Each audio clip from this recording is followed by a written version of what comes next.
মোহাম্মদ বীর বিক্রম। বড় দুর্ভাগ্যের বিষয়, আমরা যারা এখানে মঞ্চ উপবিষ্ট আছি, উনি যেদিন 11 দলীয় জোটের কাছে যোগদান করেছে, আমরা সর্বস্তরের নেতা কর্মীরা প্রায় 1 সপ্তাহ যাবৎ আমরা কোনো নির্বাচনী কার্যক্রম আমরা করিনি। কারণ আমাদের বড় একটা দুঃখ, সেটা হচ্ছে যে আমরা তো কেরানীহাটের গরু না।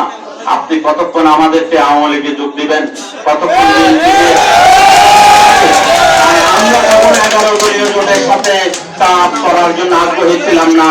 এখন আগামীতে 11 দলীয় জোটকে আমরা বিনা করি বিদায় আমরা আপনার কাছে চলে এসেছি। 11 দলীয় জোট আমাদের যতই করুক না কেন, 11 জোটের সাথে আমরা থাকার জন্য কখনো ছিলাম না। ওনাকে আমরা বলেছি আপনি ভুল করেছেন, কারণ আমরা 17টা বছর কষ্ট করেছি। আমরা মামলা মোকদ্দমায় জর্জরিত ছিল। বাংলাদেশ জাতীয়তাবাদী দলের সরকার এদেশে প্রতিষ্ঠা লাভ করবে। কর্নেল ওলির সরকার বাংলাদেশে কোনো প্রতিষ্ঠা লাভ করতো না। আমরা আশায় বুক বেঁধেছি বিএনপি সরকার বাংলাদেশে আসবে। 17 বছর পর সেটার অবসান হলো।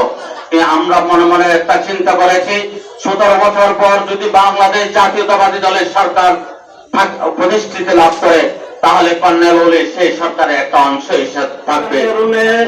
আপনাকে আগামী দিনে চন্দ্রনাথ নিয়ে যে চিন্তা ভাবনা করবেন, এর চেয়ে দ্বিগুণ চিন্তা ভাবনা আপনাকে করতে হবে এবং আপনার মাথায়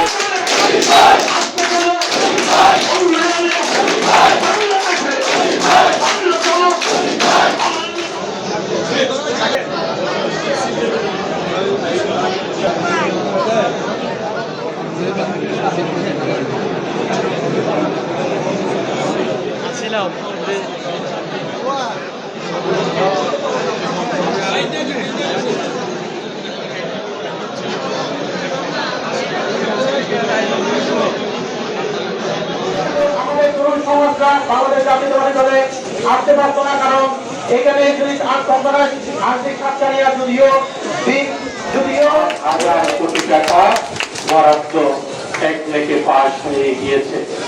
ইনশাআল্লাহ কিছু ডিজাইনের কাজ এখন তারা শুরু করে দিয়েছে। অতি শীঘ্রই রাস্তার কাজ ইনশাআল্লাহ শুরু হবে। আমরা এই মৃত্যুপুরী ঘাট থেকে এই দক্ষিণ জেলাবাসী এবং এই যে আমাদের পর্যটন কক্সবাজারের 70 লক্ষ বছরের পর্যটকরা, আপনারা দক্ষিণ জেলা আমার এবং চট্টগ্রামের সারা বাংলাদেশের মানুষ এই কক্সবাজার যান। এই মৃত্যুপুরী থেকে মৃত্যুপুরী থেকে বাঁচার জন্য ইনশাআল্লাহ 8,500 কোটি টাকা মাননীয় প্রধানমন্ত্রী টেকনিকে পাস করেছে। ইনশাআল্লাহ অতি শীঘ্রই এই রাস্তার কাজ ইনশাআল্লাহ শুরু হবে।